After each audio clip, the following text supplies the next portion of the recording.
ভুবনেশ্বর সিনেমায় কি দেখাচ্ছেন যে উত্তম কুমার ডাক্তারি করছে এবং এই ডাক্তারি করার সাথে সাথে তার একটা সামাজিক মেলবন্ধন আছে। আমরা যদি আমাদের ছোটোবেলাটা দেখি তাহলে আমাদের পাড়ায় বা আমাদের সাব সেন্টারে বা প্রাইমারি হেলথ সেন্টারে যিনি ডাক্তারবাবু ছিলেন, তাহলে তার কাছে বাবা গিয়ে জিজ্ঞাসা করতেন যে ছেলেটাকে ক্লাস 12-এ আমি প্রেসিডেন্সিতে পড়াবো ভাবছি, ডাক্তারবাবু কি ডিসিশনটা কি ঠিক হলো না ভুল হলো। তাহলে তিনি একটা সামাজিক ওপিনিয়ন দেওয়ার জায়গায় ছিলেন, মানে শুধু চিকিৎসা নিয়েই আছেন তা নিয়ে নয়, আছে তা নয়, ওই যিনি পেশেন্ট তার গোটা পারিবারিক ব্যাপারটার পারিবারিক মধ্যে জায়গাটাও তার একটা দেখছেন সংযোগ যে আছে। ডাক্তারবাবু আমার মেয়ের বিয়ে দিচ্ছি, আপনি ওই দিন আসবেন কিন্তু। তাহলে ডাক্তারবাবুর একটা ধুতি পাঞ্জাবি পরে সেদিন গিয়ে ওই তুলসী মঞ্চের তলায় বসে থাকতেন। দেখুন, ন্যায় বিচার বলতে আমি কি বুঝি। তাহলে ন্যায় বিচার বলতে একটা কথা, ওই ভদ্রলোকের মধ্যে যেটা কথাটা আছে সেটা হচ্ছে যে অভয়ার রেপ অ্যান্ড মার্ডারের ঘটনাতে যারা যারা দোষী তাদেরকে আমরা শাস্তি দেব। এইটা একটা ন্যায় বিচার পাওয়া। আমি বলছি এই ন্যায় বিচারের জন্য তো আমরা লড়াই করছি এবং এই ন্যায় বিচারও আমরা আনতে পারলাম না এখন অবধি। আমি মনে করি এরপরও ন্যায় বিচার আনার সম্ভাবনা আছে, স্কোপ আছে। তাহলে এখন বর্তমানের প্রেক্ষিতে দাঁড়িয়ে আমরা পারিনি এখন অবধি, এটা ঠিক। তাহলে এইটা হচ্ছে একটা ন্যায় বিচারের কনসেপ্ট। তাহলে এইটা যদি ধরুন আমরা বিচারটা পেলাম, 7 জন অভিযুক্ত ছিল বা 8 জন অভিযুক্ত ছিল, তাদেরকে অ্যারেস্ট হলো, ফাঁসি দেওয়া হলো, তাহলে ন্যায় বিচার পেল। কিন্তু আমি বলতে চাই যেটা, বা যেটা আমাদের ভাবা উচিত, ন্যায় বিচার তো হবে সেইটা যে অভয়া যে কারণের জন্য হলো সেই প্রিন্সিপাল যদি সেই কারণটাকে এলিমিনেট করে দিতে পারতেন। একটা ছেলে থ্রেড কালচার বা র্যাগিংয়ের শিকার হলো, যদি কলেজের ভিতরে থ্রেড কালচার বা র্যাগিংয়ের পরিবেশ না থাকে, তবে তো সেই ছেলেটাকে সত্যিকার জাস্টিস দেওয়া হলো।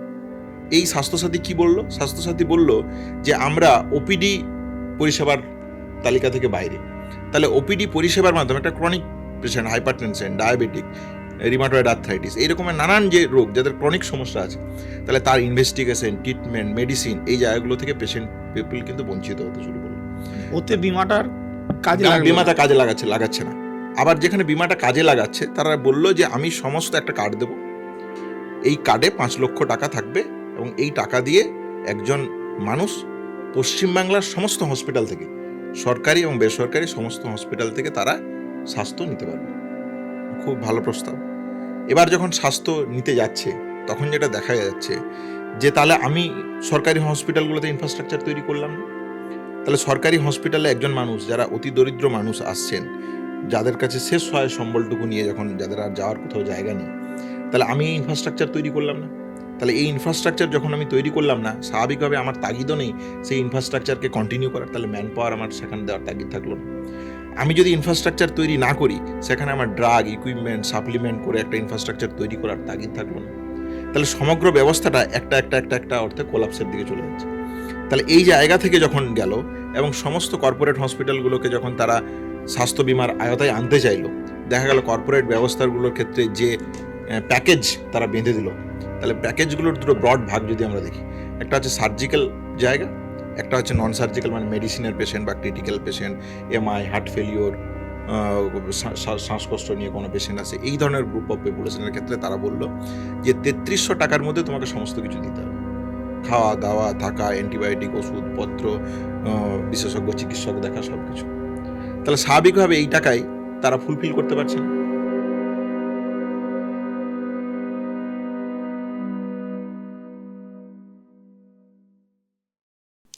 নমস্কার, দেখছেন সব প্রশ্ন চলবে। পশ্চিমবঙ্গ বিধানসভা নির্বাচন দোরগোড়ায়, সুতরাং আগামী কয়েকটা পর্বে আমরা এমন সব বিষয় নিয়ে কথাবার্তা বলবো যেগুলো আমাদের রাজ্যের মানুষের জীবনে অত্যন্ত গুরুত্বপূর্ণ, অথচ আলোচনার বাইরে রয়ে যাচ্ছে। সেদিক থেকে এই পর্বটা হচ্ছে প্রথম পর্ব। আজ আমাদের অতিথি অনিকেত মাহাতো। অনিকেতের আলাদা করে পরিচয় দেওয়ার দরকার পশ্চিমবঙ্গের মানুষের কাছে নেই। আমরা অনিকেতের সঙ্গে কী নিয়ে কথা বলবো তাও নিশ্চয়ই বুঝতে পারছেন। আমরা কথা বলবো পশ্চিমবঙ্গের স্বাস্থ্য ব্যবস্থা নিয়ে। অনিকেত, তোমাকে আমাদের পডকাস্টে স্বাগত। তোমার কাছে প্রথমেই যে কথাটা জানতে চাইবো সেটা হচ্ছে যে আমরা জানি যে এখন কলকাতা জুড়ে কর্পোরেট হাসপাতাল, এমনকি জেলা শহরগুলোতেও কর্পোরেট হাসপাতাল তৈরি হয়ে গেছে। এছাড়া পাড়ায় পাড়ায় নার্সিংহোম হয়ে গেছে। গ্রামাঞ্চলের দিকেও এখন নার্সিংহোম দেখা যাচ্ছে পঞ্চায়েত এলাকায়। এবং তা বাদে একেবারে গলিতে গলিতে বিভিন্ন ক্লিনিক আছে, প্যাথোলজিক্যাল ক্লিনিক ইত্যাদি, ডাক্তার বসার ক্লিনিক। এত কিছু সত্ত্বেও পশ্চিমবঙ্গের বেশিরভাগ মানুষ এখনও চিকিৎসার প্রয়োজনে সরকারি হাসপাতালেই যান, সরকারি ডাক্তারদের কাছেই যান। তো তাতে আমাদের সরকারি যে স্বাস্থ্য ব্যবস্থা সেটা নিয়ে মানুষের মধ্যে অনেক অভিযোগ রয়েছে, যে কোনো ধরনের মানুষের মধ্যে। যেমন যাদের একটু পয়সা কড়ি আছে, সঙ্গতি আছে, তারা সরকারি হাসপাতালে যেতেই চান না।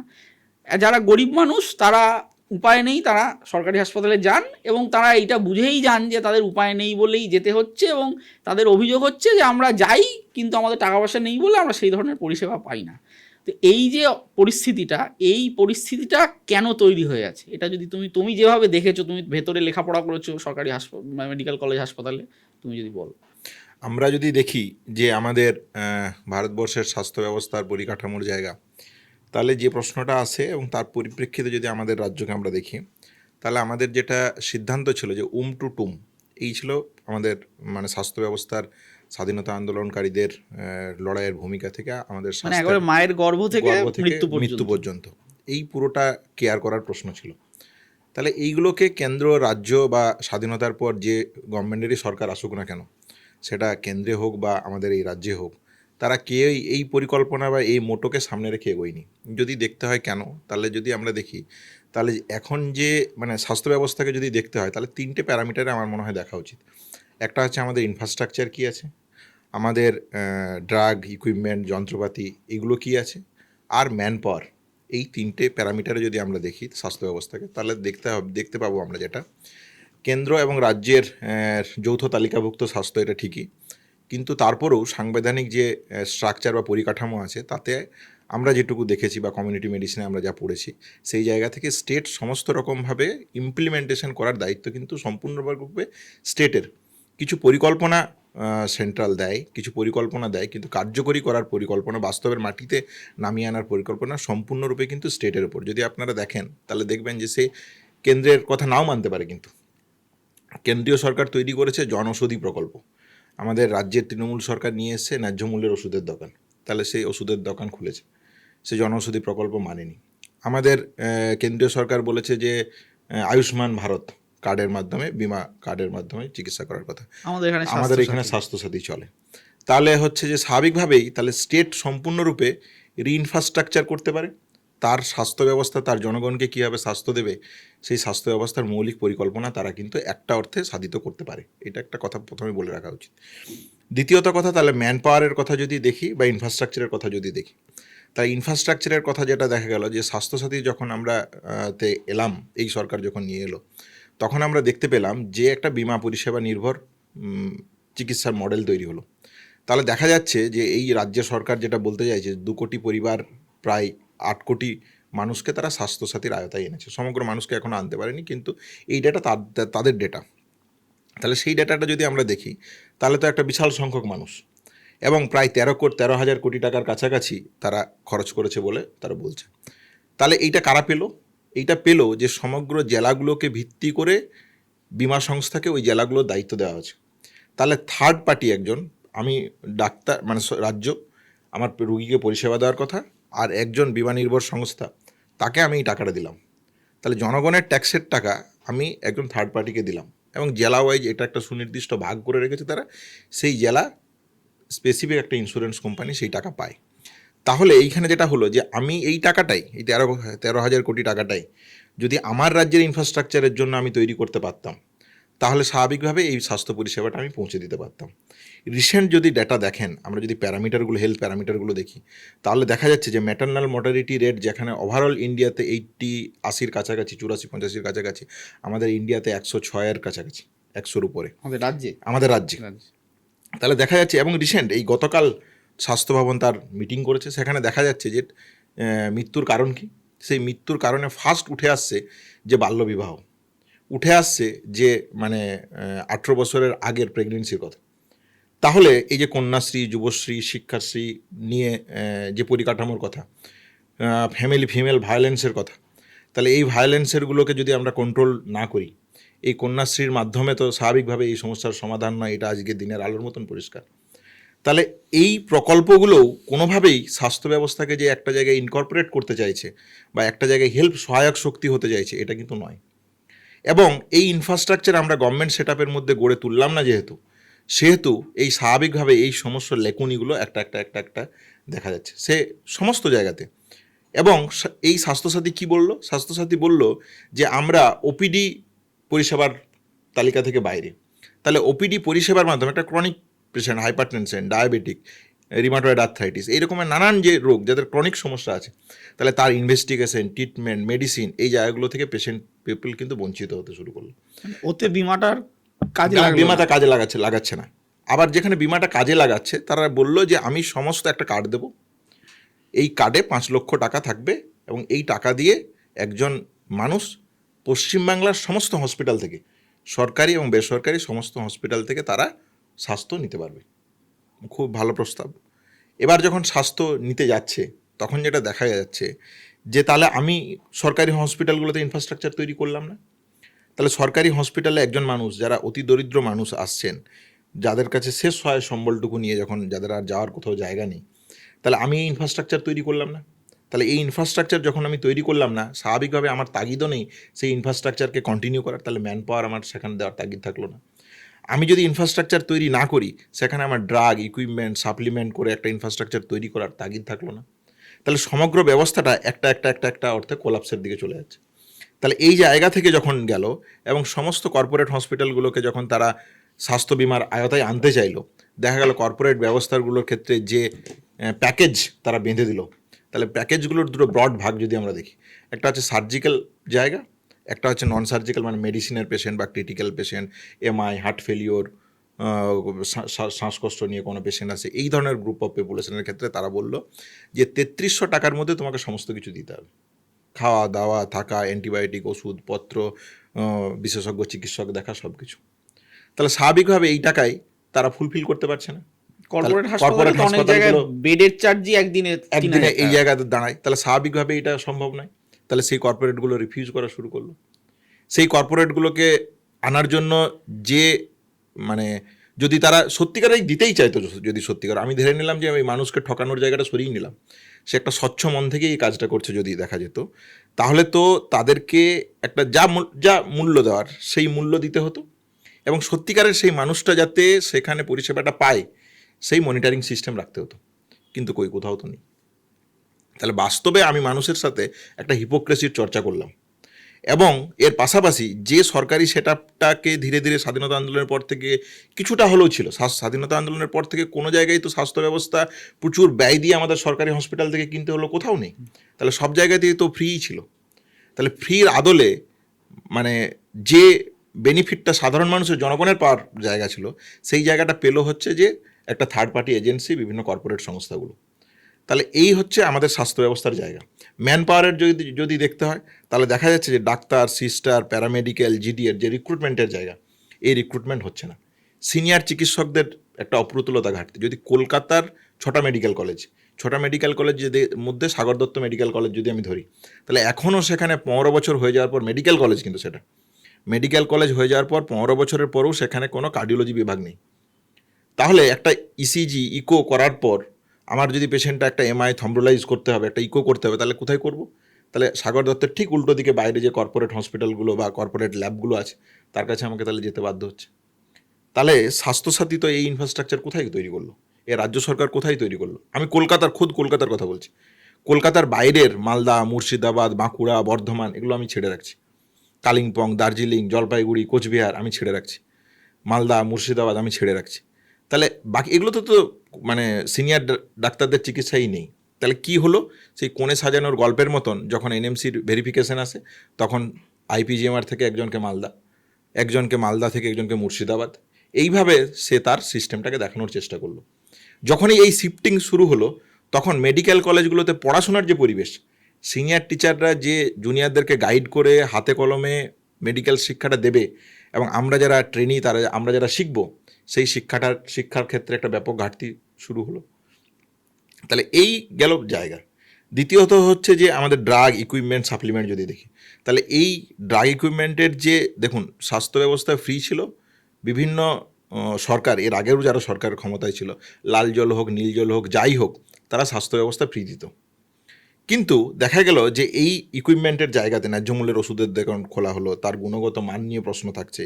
আমরা যারা ডে টু ডে কাজ করছি তারা বাস্তবে যখন ড্রাগ বা বিভিন্ন যখন জিনিসপত্র ব্যবহার করছি, সেই জায়গা থেকে দেখা যাচ্ছে যে যে পরিমাণ গুণমান থাকা উচিত তার ধারে কাছে নেই। এবং একটা অ্যানাস্থেটিক ড্রাগ ব্যবহার করতে গিয়ে, আমি একজন অ্যানাস্থেসিয়ার আর এসআর হিসেবে যদি আমি দেখি, তাহলে দেখা যাচ্ছে যে সেই ড্রাগ কতটা রিয়্যাক্ট করবে, যে ডোজে পার্টিকুলার বিজ্ঞানসম্মত যা ডোজ, সেই ডোজে কতটা রিয়্যাক্ট করবে আমিও নিজেও জানি না। তাহলে স্বাভাবিকভাবে এই ড্রাগের নিয়ে সমস্যা, যার ঘটনা আমরা অভয়ার ঘটনা বলতে পারি, যে জায়গা থেকে স্বাস্থ্য দুর্নীতির কথা আজকে প্রকাশ্যে এসছে, তাহলে স্বাভাবিকভাবেই দেখুন, যদি মেডিকেল কলেজের মানে মেডিকেল এথিক্সের জায়গা, মূল্যবোধের জায়গা যদি আমরা দেখি, তাহলে আমরা দেখতে পাবো যে মেডিকেল কলেজে পঞ্চানন চ্যাটার্জি, শরৎচন্দ্র চট্টোপাধ্যায়ের চিকিৎসক, তিনি মেডিকেল কলেজে ফার্স্ট এক্স স্টুডেন্ট অ্যাসোসিয়েশনের সেক্রেটারি, নীলরতন সরকার প্রেসিডেন্ট। তিনি এমএসবিপি প্রিন্সিপাল তখন একজনই হতেন। তাহলে প্রিন্সিপাল এমএসবিপি হিসেবে তিনি ছিলেন, তার কাছে অভিযোগ এলো যে দুধে জল মেশানো হয়েছে। তাহলে তিনি বললেন যে এই ধরনের জায়গা থেকে আমি কাজ করব না, এইভাবে কখনো মানুষের পরিষেবা দেওয়া যায় না, তিনি ছেড়ে দিলেন। আর আজকে দেখুন, মানে দুধে জল মেশানো তো দূরের কথা, কোথায় কি মেশানো হচ্ছে তার কোনো হিসাব নিকাশ নেই। তাহলে এই যে বিষ স্যালাইনে প্রসূতি মৃত্যু থেকে শুরু করে, যে দেখা যাচ্ছে যে এই প্রসূতি মৃত্যুর গতকাল যে মিটিং হচ্ছে, সেখানে দেখা যাচ্ছে যে 56% ম্যাটারনাল মোর্টালিটি হচ্ছে মেডিকেল কলেজে। তাহলে তো আমরা কীভাবে বলতে পারি যে স্বাস্থ্য ব্যবস্থা একটা মানে উল্লেখযোগ্য পদক্ষেপের দিকে এগোচ্ছে, ভালো পদক্ষেপের দিকে এগোচ্ছে? তাহলে এইটা তো বলার অবকাশ আমাদের কাছে নাই। আচ্ছা, তুমি এই যে নীলরতন সরকারের প্রসঙ্গ নিয়ে এলে, পঞ্চানন চ্যাটার্জির প্রসঙ্গ নিলে, সেই জন্য পরের প্রশ্নটা করছি যে সরকারি হাসপাতালগুলো নিয়ে, এই যে আমি বললাম শুরুতেই যে আমাদের মতন যে লোকেরা যাদের কিছুটা টাকা পয়সা আছে, তারা পারতপক্ষে সরকারি হাসপাতাল যেতে চায় না, হ্যাঁ, এবং গরিব মানুষ যায়, মানে পরিষ্কার করেই বলা যায়, শুনতে কানে একটু খারাপ লাগলেও বলা যায় যে আমাদের বাড়িতে যারা কাজকর্ম করেন, পরিচারিকার কাজ করেন বা দিন মজুর আমাদের এলাকার বা রিক্সাওয়ালা, টোটোওয়ালা, তারাই যান সরকারি হাসপাতালে। তো তারা এসে যে অভিযোগগুলো করেন সরকারি হাসপাতাল সম্বন্ধে, একটা হচ্ছে যে পরিচ্ছন্নতার অভাব হাসপাতালে, দুই হচ্ছে যে অনেক লাইন দিতে হয়, একটা আউটডোরে দেখাবো তার জন্য তো ভোর 5টা থেকে লাইন দিয়েছি, হ্যাঁ। তারপর হচ্ছে যে আর যেটা বলেন, খুবই বলেন, সেটা হচ্ছে আমরা ডাক্তারবাবুদের কাছ থেকে বা নার্সদের থেকে আমরা চিকিৎসায় যত্নের অভাব পাই, এবং আমাদের দেশের গরিব মানুষের যেটা অভ্যেস হয়ে গেছে যে যত্ন করবে না আমাদের কেউ। কিন্তু ঠিক আছে, একটু ডাক্তারবাবু একটু ভালো করে কথা বললেন, সেটাই আমার কাছে অনেক সময় তারা এসে বলে যে সেইটাও পাচ্ছি না। এইটা একটা অভিযোগের জায়গা থাকে। এবার এটা নিয়ে আমার যে ডাক্তার বন্ধুবান্ধব বা আত্মীয় স্বজন যারা আছে, তাদের যখন এইটা বলি, হ্যাঁ, যে এইটুকু কেন তোমরা করতে পারো না, তখন আমি দেখেছি যে তারা প্রায় সকলেই দায়টা চাপান হচ্ছে স্বাস্থ্যকর্মীদের উপরে। বলেন যে এই যে ওদের হচ্ছে ইউনিয়ন আছে এবং ওদের ইউনিয়ন প্রচণ্ড শক্তিশালী, ফলে ওদের কোনো কাজ করতে বললে ওরা কাজ করবে না, উল্টে আমাদের উপরে চাপ পড়ে, হ্যাঁ। এবং ফলে আমরা মানে কোনো একজন ডাক্তার, এই যেমন তুমি নীলরতন সরকার উদাহরণ দিচ্ছিলে, কোনো একজন ডাক্তার তিনি যদি খুব কড়া হয়ে বলেন, হ্যাঁ, যে না এইটা এইভাবে করতে হবে, না করলে হবে না, হ্যাঁ, সেইটা করলে সেই ডাক্তারদের বক্তব্য হচ্ছে যে তাহলে কাজ করতে পারবো না, হ্যাঁ, মানে হাসপাতাল চলতেই দেবে না, হ্যাঁ। তো এইটা এই ব্যাপারটা কি এইরকম, মানে ডাক্তারদের হাতে একেবারেই কিছু নেই এরকম কি? না, এই পুরোটা ব্যাপারটা এরকম বলে আমি মনে করি না।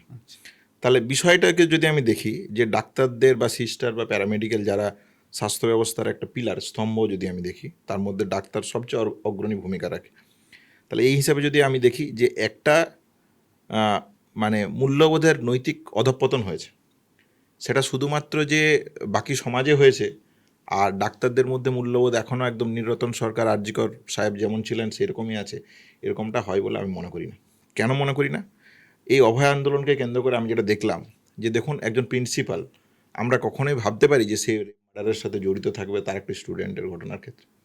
আমরা কখনো ভাবতে পারি যে একজন প্রিন্সিপাল বা এমএসবিপি যারা, তারা দিনের পর দিন ওষুধের ক্ষেত্রে কালোবাজারি করবে এবং একটা কম নিম্নমানের ওষুধ দিয়ে প্রসূতির মতন মৃত্যু ঘটবে, রুগীদের মৃত্যু ঘটবে, এই ঘটনা আমরা কখনো দেখতে পারি? আমরা এই জায়গাগুলো ছেড়েই দিন, এর সাথে মুনাফার যোগ থাকতে পারে, লোভ লালসা থাকতে পারে, কোনো ব্যক্তি ইন্ডিভিজুয়াল হতে পারে, এই জায়গাটাকেও আমি সরিয়ে রাখলাম। সরিয়ে রেখেও আমি যদি দেখি যে একজন ছেলে সে পরীক্ষা দিতে গেছে, দেখা যাচ্ছে সেখানে চ্যাট জিপিটি থেকে প্রত্যেকটা ছাত্রছাত্রী লিখছে। এইটা বিভিন্ন মেডিকেল কলেজে কোথাও চ্যাট জিপিটি থেকে লেখে, কোথাও টুকলি করে লেখে, কোথাও বই দিয়ে দেওয়া হয়, কোথাও আধ ঘন্টার জন্য বাথরুমে যেতে দেওয়া হয়, মানে ইয়েটা কলেজ স্পেকট্রামটা অনুযায়ী বদলে যায়। কলেজ ওয়াইজ সিচুয়েশনটা ডিফারেন্ট, পদ্ধতিটা আলাদা, কিন্তু সব জায়গায় এটা করা হচ্ছে। তাহলে দেখুন, আমি ধরে নিলাম যে এইটা ছাত্র রাজনীতি মানে তৃণমূল সরকারের শাসক দলের চাপে বা শাসক দল এটা করাচ্ছে, যে অভিযোগটা আপনার কথা থেকে উঠে আসছে। ঠিক, একজন এক্সটার্নাল এবং ইন্টারনাল, না, সত্যি কথা বলতে আমি যে ডাক্তারদের থেকে শুনি তারা বলে যে বাম আমলেও ব্যাপারটা এরকমই ছিল। ধরেই নিলাম, ধরুন বাম আমলে বা তার আগেও আমলে, সব আমলেই মোরলেস প্যাটার্ন ছিল, এই আমলে হয়তো আরও অ্যাগ্রাভেট করেছে। কিন্তু দেখুন, এই যে পরীক্ষা চলছে, একটা ছেলে ChatGPT বা কোনো একটা মেথড অবলম্বন করে অসৎ অবলম্বন করছে, তাহলে এই এক্সাম হলে একজন ইন্টারনাল আছে, একজন এক্সটার্নাল আছে, তাহলে তারা সিনিয়র ডাক্তার, তাহলে তারা দাঁড়িয়ে দাঁড়িয়ে সেটা দেখলেন, কিছু বললেন না তো। তাহলে এইটার মূল্যবোধের অবনমন আপনি বলবেন কি বলবেন না? আমি একজন HOD, আমার কাছে তৃণমূলের শাসক দলের থেকে রেকমেন্ডেশন এলো যে এই প্রতীকবাবুকে ফেল করাও, মেডিসিনে ফেল করাও, আমি ফেল করে দেবো? তাহলে আমার মূল্যবোধ কি বলে? তাহলে আমার মূল্যবোধ দেখা যাচ্ছে আন্দোলনের, অভয় আন্দোলনের জায়গা থেকে আমরা যেটা দেখতে পাচ্ছি, যে থ্রেড কালচার যেটাকে আমরা অভিহিত করেছি, তাহলে সেইখানে দেখা যাচ্ছে যে একটা ছাত্র বা ছাত্রী, তাকে পরিষ্কার বলা হচ্ছে যে তুমি তো ফেল করবে, তুমি তো এই রাজনীতির অংশ, তাই তোমাকে আমরা ফেল করাবো। এবং এইটাতে তারা সগর্বে বলছে এবং এটা দিনের পর দিন এক্সিকিউট করছে। তাহলে এইটা তুমি বলছো যে এগুলো যারা করছে হাতে কলমে, তারা কলমে, নিজেরা তো ডাক্তার, তারা তো ডাক্তার, তারা তো আমার প্রফেশনেরই অংশ। তাহলে এইটাকে মূল্যবোধের অবনমন আমি বলবো কি বলবো না? আমার সাথে আমার কলিগরা ডিফারেন্স হতেই পারে আমার মতের সাথে, কিন্তু তাদের এই মতটাকে ভেবে দেখার দরকার আছে। এটা 1 নাম্বার। 2 নাম্বার হচ্ছে যে আলোচনাটা আমরা এর আগে করছিলাম যে ম্যান পাওয়ারের প্রশ্ন, তাহলে স্বাভাবিকভাবেই দেখা যাচ্ছে যে টিচার, প্যারামেডিক্যাল, সিস্টার রিক্রুটমেন্টের জায়গা প্রায় মানে যা প্রয়োজন তার তুলনায় ওই 1% 2% রিক্রুটমেন্ট হচ্ছে। তাহলে একজন ডাক্তারকে ওপিডিতে যদি 200টা পেশেন্ট দেখতে হয়, আমি 10টা থেকে 2টো অবধি যদি দেখি, তাহলে আমি কত সময় দিতে পারবো? আমার একটা পেশেন্টের সাথে ভালো করে কথা বলার বা আমার যে হিউম্যান টাচ আমি তাকে দিতে চাই, সেই যে স্পর্শটা তারা চাইছেন আবেগের জায়গা থেকে, এটা তো ঠিকই। আমরা তো এই মেডিকেল এথিক্সের কথাই শিখেছি পায়োনিয়ারদের কাছ থেকে, তাহলে তো স্বাভাবিকভাবে এটা আমাদের দেওয়া কর্তব্য। কিন্তু কেউ যদি চাইলেও, আমি মূল্যবোধটাকে সরিয়ে নিলাম, আমি ধরে নিলাম একজন খাঁটি মানুষ, খুব অথেন্টিক মানুষ, তার মধ্যে এই ধরনের কোনো অসৎ অবলম্বন সে করে না, খুব ভালো মানুষ, তাহলে তার কাছে যদি 200টা পেশেন্ট আসে ওপিডিতে, সে কীভাবে সামলাবে? একজন সিস্টার, সে প্রত্যেকটা এই 200টা পেশেন্টের যদি 100 জনেরও পালস, বিপি তাকে চেক করতে হয়, সে কীভাবে করবে? তাহলে ইনফ্রাস্ট্রাকচারটা চলে এসেছে জুনিয়র ডাক্তারদের উপর ডিপেন্ডেন্ট করে। তাহলে এইটা দিয়ে তারা ডাক্তারদের অপ্রতুলতার জায়গাটাকে কভার করতে চাইছে, কিন্তু nursing, paramedical, group D, GDA, এই জায়গাটাকে তারা কোনোভাবেই মেকআপ করা সম্ভব নয়। তাহলে এইটা হয়ে গেল মানে যদি দেখি যে ম্যান পাওয়ারের সমস্যার জায়গা থেকে। এবার দ্বিতীয়ত প্রশ্ন হচ্ছে যে ইনভেস্টিগেশন এবং মানে ইনফ্রাস্ট্রাকচারের ক্রাইসিস। তাহলে আমি চিকিৎসক হিসেবে যখন দেখছি যে এই পেশেন্টটার ক্রনিক এই ধরনের ট্রিটমেন্ট থ্রু অ্যান্ড থ্রু, এই ধরনের ইনভেস্টিগেশন, এই ধরনের ট্রিটমেন্ট লাগবে, তাহলে আমার কাছে আছে কি? যদি একজন সাগর দত্ত মেডিকেল কলেজের মেডিসিনের টিচার, তার কাছে যদি একটা মায়োকার্ডিয়াল ইনফেকশনের পেশেন্ট আসে, তাহলে এবং সে যদি সঠিক সময় আসে, তাহলে তার থ্রম্বোলাইজ করা দরকার। তাহলে তার কাছে যদি একটা ইকো করার মতনই পরিষেবা না থাকে, থ্রম্বোলাইজ ড্রাগটা কতটা রিয়্যাক্ট করবে কতটা করবে না যদি থাকে, মানে কী হয়, থ্রম্বোলাইজে আমি একটা ক্লট জমা হয়েছে, আমি সেটাকে ভেঙে দিতে চাইছি, দেখা গেল সেই ভেঙে দিয়ে অতিরিক্ত রক্তক্ষরণ হলো, তাহলে আমাকে তো সেইটা ম্যানেজ করতে হবে এবং সেই মানুষটাকে বোঝাতে পারতে হবে যে আমি একটা আন্ডার ইনফ্রাস্ট্রাকচার কন্ডিশনে কাজ করছি। তাহলে তো সে তখন বলতে পারে যে কেন ডাক্তারবাবু আপনি এই রিস্ক নিচ্ছেন, তাহলে আমাকে রেফার করে দিতে হবে। তাহলে এই রেফারটা যদি গ্রামীণ লেভেল থেকে শুরু হয়, তাহলে চাপটা কোথায় এসে পড়বে? তাহলে এই চাপটাকে যদি একজন ডাক্তারকে সহ্য করতে হয়, একজন সিস্টারকে নিতে হয়, প্যারামেডিক্যাল স্টাফকে নিতে হয়, তাহলে কোথায় ভালোবাসার জায়গা? আচ্ছা, এই রেফারের প্রশ্নটা তুমি এনে ফেললে ভালো হলো। সে জিজ্ঞেস করতাম সেটা হচ্ছে যে এই কথাটা বারবারই আসে পশ্চিমবঙ্গের স্বাস্থ্য নিয়ে আলোচনা করতে গেলে, যে এই যে কলকাতার হাসপাতালগুলোর উপরে বিরাট চাপ, এই যে সকালবেলায় গিয়ে লাইন দিতে হয় ওপিডিতে দেখাতে, তারপরে যে কোনো মুহূর্তে এখনও যদি আমরা SSKM হাসপাতালে যাই, গেলে দেখবো যে হাসপাতালের ভেতরেই ওই ছোট ছোট তাঁবুর মতো করে মানুষ রয়ে গেছেন, কারণ তাদের বাড়ির কেউ হয়তো ভর্তি আছেন। এই যে পরিস্থিতিটা হয়, এটা বলা হয় যে এর কারণটা হচ্ছে যে আসলে এগুলো রেফারেল হাসপাতাল, কিন্তু এত রেফার হয় যে ইয়ে থেকে, গ্রাম থেকে ওই পরিকাঠামো না থাকার কারণে, সেই কারণে এই চাপগুলো পড়ে। এইগুলো যদি গ্রামেই ব্যবস্থা করা যায় বা স্থানীয় স্বাস্থ্যকেন্দ্রে, তাহলে এতটা হতো না। এইবারে প্রশ্ন হচ্ছে যেটা, যে এটা অনেক বিভিন্ন সময় শাসক দলের নেতাদের ক্ষেত্রেও বলেন, এবং সাধারণ মানুষের মধ্যে এই ধারণাটা খুব প্রবল, সেটা হচ্ছে যে ডাক্তাররা নিজেরা যখন ডাক্তারি পাশ করে গেল, তখন তারা জেলা হাসপাতালে বা গ্রামের হাসপাতালে তারা সেইখানে যেতে চায় না। কারণ হচ্ছে যে তাদের নিজেদের বক্তব্য হচ্ছে যে ওখানে ওই অত সুন্দরবনে ওখানে কেন যাব, হ্যাঁ, এই যে এইগুলো ব্যাপারগুলো থাকে। তো তাহলে এই যে পরিস্থিতিটা, যে ওখানে যথেষ্ট ডাক্তার নেই বা পরিকাঠামো নেই বা নার্স নেই, এই ওষুধ নেই, এইগুলোর জন্য কি ডাক্তাররাও দায়ী নয়? না, এখানে যেটা সবচেয়ে ইম্পর্টেন্ট সেটা হচ্ছে একটা দৃষ্টিভঙ্গির প্রশ্ন আছে। দৃষ্টিভঙ্গির প্রশ্নটা হচ্ছে যে আমি এই সরকার বা রাষ্ট্র, তারা কি সত্যিকারে হেলথ ইনফ্রাস্ট্রাকচার গড়ে তুলতে চাইছে? দেখুন, ইনফ্রাস্ট্রাকচার একদিনে রাতারাতি গড়ে ওঠে না। তাহলে এটা একটা দীর্ঘ সময়ের যাত্রা হতে পারে। তাহলে সেই দীর্ঘ সময়ের যাত্রাতে একজন ডাক্তার, একজন নার্স, একজন প্যারামেডিক্যাল, একজন জিডিএ সেই যাত্রায় সামিল হবে কি হবে না?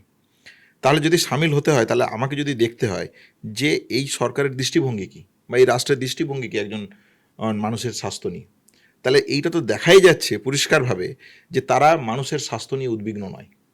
তাহলে তারা যদি উদ্বিগ্ন হতো, তাহলে এই যে 13,000 কোটি টাকা সরকার খরচ করছে, তাহলে এইটা সরকারি ইনফ্রাস্ট্রাকচার দিয়ে তৈরি করতে পারতো। আমি মানলাম আমি স্বাস্থ্য ব্যবস্থাকে সোনাই মুড়ে না দিতে পারলাম, আমি অন্তত ইমিটেশনে মুড়ে দিতে পারতাম। তাহলে এইটুকু তো অন্তত উন্নতির পথে আমি এগোতে পারতাম। তাহলে আমার দেখা যাচ্ছে যে তার দৃষ্টিভঙ্গির সাথে আমার দৃষ্টিভঙ্গি, বা আপনি যে দৃষ্টিভঙ্গি থেকে আমাকে চাইছেন যে যাও অনেকে তুমি ওখানে গিয়ে কাজ করো এবং তৈরি করো, আমরা যেতে চাই, আমি নিজেও এসআরশিপ করতে চেয়েছি, তাহলে চাই নিয়ে এটা নয়। তাহলে কিন্তু আমি গিয়ে কি করব? আমি একজন জাস্ট টুল হিসেবে যদি থাকি, আমরা থাকছিও, আমরা করছিও। এই যে আমাদের 3 বছরের যে বন্ড, এই যে মাল্টি স্পেশালিটি যে হসপিটালগুলো তৈরি করেছে এই সরকার, আর তাহলে সেখানে যখন দেখা যাচ্ছে যে কার্ডিওলজিস্ট বা অ্যানাস্থেটিস্ট বা গাইনোকোলজিস্ট রাখার প্রয়োজন হচ্ছে, তারা এসআরকে দিয়ে এই কাজটা ব্যবহার করছে। তাহলে যতদিন এসআর একজন ওই বন্ড পোস্টিংয়ে আসতে পারছে, ততদিন অবধি ওটা চলছে পরিষেবাটা।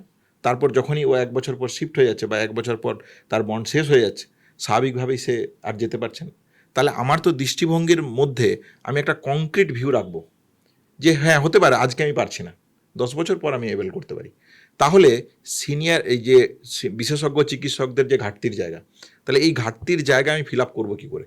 আমি 26টা মেডিকেল কলেজ তৈরি খুলেছি, সেই মেডিকেল কলেজের যে ইনফ্রাস্ট্রাকচার হওয়া প্রয়োজন, তাহলে 26টা মেডিকেল কলেজ থেকে তো প্রচুর ডাক্তার তৈরি হচ্ছে, তাহলে ডাক্তারের তো অভাব হওয়ার কথা নয়। কিন্তু অভাবটা তাহলে হচ্ছে কেন? তাহলে আমি যদি রিক্রুট না করি, আমি যদি রিক্রুটমেন্ট পলিসির মধ্যে তাদেরকে স্বাস্থ্য ব্যবস্থার মধ্যে না আনি, তাহলে আমি সেই জায়গাটাকে অ্যাভিল করতে পারবো কী করে? তাহলে দেখা যাচ্ছে এইখানে ঘাটতির সংখ্যাটা 80 to 90%। তাহলে 80 to 90% ঘাটতি গেল। একজন আমি গেলে সেখানে একটা ম্যান পাওয়ার হলো, তাহলে ম্যান পাওয়ারের সাথে সাথে ইনফ্রাস্ট্রাকচার তৈরি করতে হবে আমাকে। তাহলে আমি টাকা দিচ্ছি একটা থার্ড পার্টিকে, স্বাস্থ্যসাথীর থ্রু দিয়ে, আমি তো এই ইনফ্রাস্ট্রাকচার তৈরি করার কথা ভাবছিই না। তাহলে আমি একজন অ্যানাস্থেটিস্ট হিসেবে সেখানে ওটি তৈরি করতে যদি চাই, সেখানে অপারেশন তৈরি করতে চাই, আমার তো গভর্নমেন্টের দিক থেকে যে হেল্প পাওয়ার কথা, সেই হেল্প তো আমি পাচ্ছি না। তাহলে পার্থক্যটা হয়ে যাচ্ছে একটা দৃষ্টিভঙ্গির। তাহলে এই দৃষ্টিভঙ্গির বেড়া দিলে একজন চিকিৎসক কত দূর যাবে? তাহলে যাচ্ছে, অনেকেই যাচ্ছে না তা নয়। তাহলে মানুষের প্রতি ভালোবাসার জায়গা থেকে একটা গ্রুপ অফ পপুলেশন আছে। আবার যে কথাটা শুরুতেও বলছিলাম যে একটা নৈতিক অধঃপতনের জায়গা, মূল্যবোধের অধঃপতনের জায়গা, এইটা থেকে যে মেডিকেল প্রফেশন বাইরে বেরিয়ে গেছে, এরকমটা তো কখনোই সম্ভব নয়। তাহলে এইটার জায়গা আছে। তাহলে সেই জায়গা থেকে স্বাভাবিকভাবে যখন দেখছি যে আমি আমার কাজটাই যদি না করতে পারি, তাহলে আমি অর্থ উপার্জন করবো না কেন? তাহলে আমি যা শিখলাম সেটাকে যদি আমাকে হাতে কলমে কাজ করতে হয়, তাহলে আমার যেখানে ইনফ্রাস্ট্রাকচার আছে আমি সেখানে যাব। তাহলে এই একটা জায়গা তৈরি হচ্ছে বলে আমার মনে হয়। মানে তুমি বলছো যে ডাক্তারদের দিক থেকে যে মানুষ অনেক সময় অভিযোগ করেন যে একটা গা ছাড়া ভাব দেখছি, বা সেই যে প্রার্থিত ব্যবহারটা পাচ্ছি না, তার পেছনে দুটোই আছে। শুধু এটা নয় একটা যে মূল্যবোধের মূল্যবোধের অভাবের জায়গা আছে। আবার তার আবার- পাশাপাশি সরকার থেকে যে সরকারের কাজ সরকার করছে না, করছে তার না। ফলে এটা আছে। তো যাই হোক, সব মিলিয়ে যেটা ব্যাপারটা দাঁড়াচ্ছে সেটা হচ্ছে যে সরকারি হোক আর বেসরকারি হোক, আমাদের রাজ্যে ডাক্তার আর ডাক্তারের সঙ্গে রোগী বা তার বাড়ির লোক, তাদের সম্পর্কটা একটা মূলত অবিশ্বাসের সম্পর্ক হয়ে গেছে। হ্যাঁ, কারণ রোগী মনে করছে যে ডাক্তার আমাদের মানুষ বলে মনে করে না, বেসরকারি জায়গায় বেশি টাকা পাচ্ছে ওই জন্য ওখানে চিকিৎসা করছে, আর সরকারি জায়গায় ইয়ে নেই সেই জন্য করছে না, আমি তো ফ্রিতে দেখাচ্ছি সেই জন্য করছে না। আবার উল্টো দিকে ডাক্তাররাও অভিযোগ করছেন যে রোগীর বাড়ির লোকেরা তাদের কাজের চাপ, তাদের যে পরিকাঠামোর অভাব, তাদের সঙ্গে যে প্রশাসনিক গাফিলতি, সেগুলো রোগীর বাড়ির লোক বুঝতে চাইছে না। এবং সুযোগ পেলে তো ডাক্তারদের উপর শারীরিক আক্রমণও হচ্ছে, সেটা আমরা গত কয়েক বছর ধরে, 10 বছরে বোধহয় অসংখ্য ঘটনা হয়ে গেছে, আমরা বলতেই পারবো না। হ্যাঁ, তার জেরে একবার তো সারা রাজ্য জুড়ে সরকারি ডাক্তাররা ইয়েও করলেন, মানে কর্মবিরতি করেছিলেন। হ্যাঁ, সেসব হয়েছে। তো এই যে অবিশ্বাসের বাতাবরণ, এইটাকে কাটানোটা কি একমাত্র সরকারের হাতে, না অন্য কোনো উপায় আছে? সরকারের হাতে একটা উপায়, এটা নিঃসন্দেহে ডিনাই করার জায়গা নেই, কিন্তু দ্বিতীয় যেটা উপায় আছে বলে আমি মনে করি সেটা হচ্ছে যে প্রথমে তো আমাকে ভাবতে হবে যে আমি আমার একজন পেশেন্টকে পেশেন্ট হিসেবে, মানুষ হিসেবে ভাবছি কি ভাবছি না। আমি যদি পেশেন্টকে একজন মানে রুগী হিসেবে শুধু দেখি যে আমি একজন ডাক্তার, আমার পাশে একজন আছে সে রুগী, তাহলে সে আমাকে কিছু অর্থ দেবে, তার অর্থের বিনিময়ে আমি চিকিৎসা করব। তাহলে যদি একটা আর্থিক সম্পর্ক শুধু থাকে তাহলে একরকমের জায়গা, তাহলে এই সমস্যার সমাধান মেটানো কখনোই সম্ভব নয়। সমস্যার সমাধান মেটাতে গেলে যদি আমরা দেখি যে বলাইচাঁদ মুখোপাধ্যায় ডাক্তারি করছেন, তিনি অগ্নিশ্বর সিনেমায় কী দেখাচ্ছেন যে উত্তম কুমার ডাক্তারি করছে, এবং এই ডাক্তারি করার সাথে সাথে তার একটা সামাজিক মেলবন্ধন আছে। আমরা যদি আমাদের ছোটোবেলাটা দেখি তাহলে আমাদের পাড়ায় বা আমাদের সাব সেন্টারে বা প্রাইমারি হেলথ সেন্টারে যিনি ডাক্তারবাবু ছিলেন, তাহলে তার কাছে বাবা গিয়ে জিজ্ঞাসা করতেন যে ছেলেটাকে ক্লাস 12-এ আমি প্রেসিডেন্সিতে পড়াবো ভাবছি, ডাক্তারবাবু কি ডিসিশনটা কি ঠিক হলো না ভুল হলো। তাহলে তিনি একটা সামাজিক ওপিনিয়ন দেওয়ার জায়গায় ছিলেন, মানে শুধু চিকিৎসা নিয়েই আছেন তা নয়, ওই যিনি পেশেন্ট তার গোটা পারিবারিক জায়গাটা একটা সংযোগ যে আছে। ডাক্তারবাবু আমি আমার মেয়ের বিয়ে দিচ্ছি, আপনি ওই দিন আসবেন কিন্তু।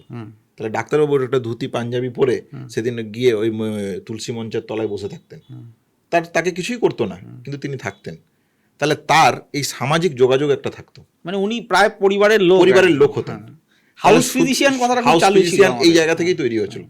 তাহলে এই যে মানুষের সাথে সম্পর্ক জায়গা, তাহলে সম্পর্কের জায়গাটাকে যদি একটা আর্থিক সম্পর্কের জায়গা থেকে আমরা দেখি তাহলে এই সলিউশন আমরা করতে পারবো না।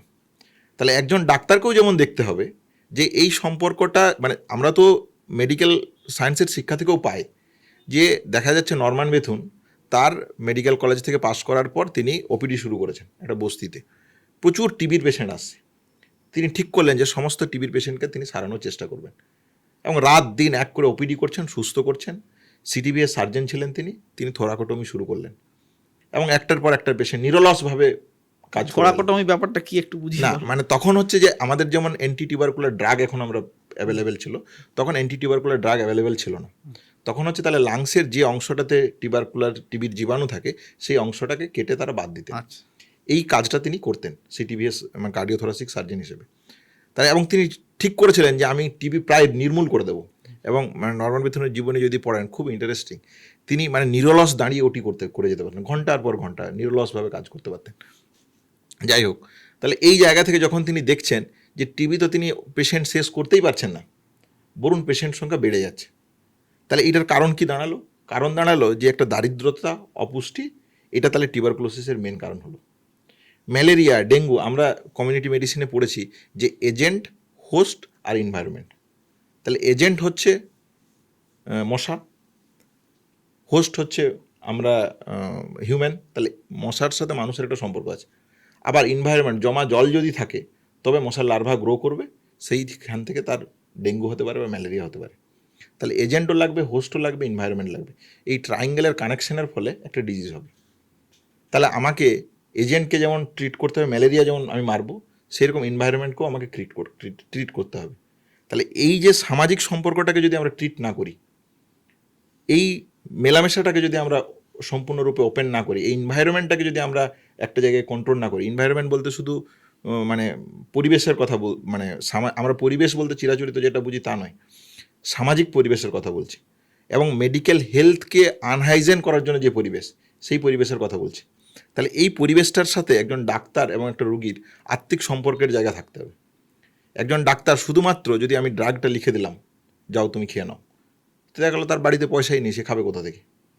তাহলে অগ্নিশ্বরে কি দেখাচ্ছে, ওই যে কম্পাউন্ডারের স্ত্রী স্ত্রী তাকে ওই দুধ দিয়ে ছেলে মেয়েদের খাইয়ে দিচ্ছে, ছেলে মেয়েদের খাইয়ে দিচ্ছে। তাহলে এইটা ছাড়া তো আমি তার টিউবারকুলোসিস ট্রিট করতে পারবো না। তাহলে কম্পাউন্ডারের ওয়াইফ সুস্থ হবে কিভাবে? তাহলে এই জায়গাটাকে যদি আমরা অ্যাচিভ করতে না পারি, তাহলে কিন্তু এই সমস্যার সমাধান মানে সম্ভব নয়। এই সমালোচনা অনেক হতে পারে, গভর্নমেন্টের অনেক ফ্যালাসি আছে। সেই ফ্যালাসিতে যদি আমি দেখি আমাকে 100 দিচ্ছে গভর্নমেন্ট, সব ইনফ্রাস্ট্রাকচার একদম টিপটপ তৈরি করে দিল, কিন্তু আমি শুধু ওষুধ লিখে আর চুপচাপ থাকি, তাতেও হবে না। তাতেও আমরা এই জায়গাটা মিস করে যাবো বলে আমার মনে হয়। আচ্ছা, এবার একটু আরজিকর আন্দোলনের প্রসঙ্গে আসি। যে সেই সময় তোমাদের আন্দোলনের পক্ষ থেকে যে দাবিগুলো তোলা হয়েছিল তার তো বেশিরভাগই পূরণ হয়নি। এমনকি পশ্চিমবাংলার কয়েকটা মেডিকেল কলেজ বাদ দিলে যে নির্বাচনের দাবি ছিল সেই নির্বাচনটাও হয়নি। হ্যাঁ, তো কয়েকটা কলেজে হয়েছে। তো এবার তার ফলে মানে যখন অধিকাংশ দাবি পূরণ হয়নি, তাহলে আন্দোলনটা তো একই রকম জোরদার থাকা উচিত ছিল, অথবা সেদিনকার দাবি তখন হ্যাঁ করে দেবো সব বলার পরেও যেহেতু পূরণ হলো না, তাহলে আন্দোলন আরও তীব্র হওয়ার কথা ছিল, হিসেব মতো তাই হওয়ার কথা। কিন্তু তার বদলে আমরা যেটা দেখছি সেটা হচ্ছে যে আন্দোলনটা দ্বিধাবিভক্ত হয়ে যাচ্ছে।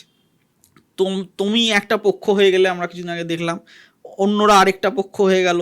হ্যাঁ, এবার নিজেদের মধ্যে গন্ডগোল লেগে যাচ্ছে। এবার গন্ডগোল কেন লেগেছে, কি লেগেছে, সেইটা মিডিয়াতে তুমিও বিস্তারিত বলেছো, অন্য পক্ষও বিস্তারিত বলেছে, সেইটা আমার মনে হয় আমাদের দর্শকদের জন্য পুনরাবৃত্তি করার কোনো দরকার নেই। কিন্তু আমি যে প্রশ্নটা করতে চাইছি সেটা হচ্ছে যে এই তুমি যা বলেছো, অন্য পক্ষ যা বলেছো, দুটো শুনে টুনেই আমার নিজের যেটা ধারণা হয়েছে সেটা হচ্ছে যে এই দ্বন্দ্বটা কিন্তু এই নিয়ে নয় যে আন্দোলনের ধারাটা ঠিক আছে কিনা, আন্দোলনটাকে বদলাতে হবে কিনা, এইগুলো নিয়ে নয়। এগুলো অনেকটাই হয়ে যাচ্ছে যে ব্যক্তিগত প্রতিযোগিতা বা গোষ্ঠীগত প্রতিযোগিতা, যে আন্দোলনের মুখ হিসাবে অনিকেত থাকবে না অন্য কেউ থাকবে, হ্যাঁ, কমিটিতে কারা থাকবে বা কারা থাকবে না, এইগুলো হয়ে গেছে মুখ্য বিষয়। হ্যাঁ, তো তোমার কি তাহলে মনে হয় যে ওই আন্দোলনটার মানে বেপথে চলে গেছে? না, যেটা আমার বলার এখানে সেটা হচ্ছে যে মেডিকেল কলেজগুলোতে আগে কি ছিল এটা দেখা প্রয়োজন। তাহলে আগে ছিল, আমরা যেটা এই আন্দোলনের থ্রু দিয়ে একটা শব্দবন্ধ শিখেছি, সেটা হচ্ছে নর্থ বেঙ্গল লবি। তাহলে দেখা যাচ্ছিল যে মেডিকেল কলেজগুলোর ভিতরে একটা ন্যূনতম ডেমোক্রেটিক পরিবেশ বলার যে জায়গা, সেই জায়গাটুকুও ছিল না। এটা গেল ছাত্রদের মধ্যে।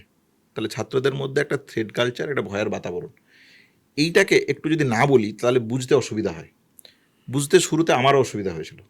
আমারও মনে হয়েছিল যে এটা হয়তো আদতে দুটো লবির মধ্যে কনফ্লিক্ট বা দুটো লবির মধ্যে গণ্ডগোল, কিন্তু ব্যাপারটা এরকম নয়। শুরুতে যে কথাগুলো বলছিলাম যে একজন টিচারের নৈতিক অধঃপতন কতটা হতে পারে, তাহলে একটা ছাত্রের নৈতিক অধঃপতন কতটা হতে পারে, এইটা থেকে আমার ধারণা ছিল যে না এইগুলো হয়তো কিছুটা রটানো বা সবটা সত্যি নয়। কিন্তু বাস্তবটা দাঁড়িয়ে আছে যে একটা ছেলে বা মেয়ে র্যাগিংয়ের কমপ্লেন নিয়ে যাচ্ছে প্রিন্সিপাল বা ডিনের কাছে। প্রিন্সিপাল বা ডিন তিনি বলছেন যে দেখি কে র্যাগিংয়ের কমপ্লেন করেছে, তুমি করেছো, কার নামে অভিযোগ, আচ্ছা এর নামে, বাবা আচ্ছা দাঁড়াও দেখছি, তাকে দিয়ে তার এগেনস্টে একটা মলেস্টেশনের কমপ্লেন করে দিল। মানে যে অভিযোগ করেছিল হ্যাঁ, তার বিরুদ্ধে একটা ডিন তাকে ডাকলো, মানে যার নামে অভিযোগ, এই তোর নামে অভিযোগ করছে, তুই আর একটা কমপ্লেন কর।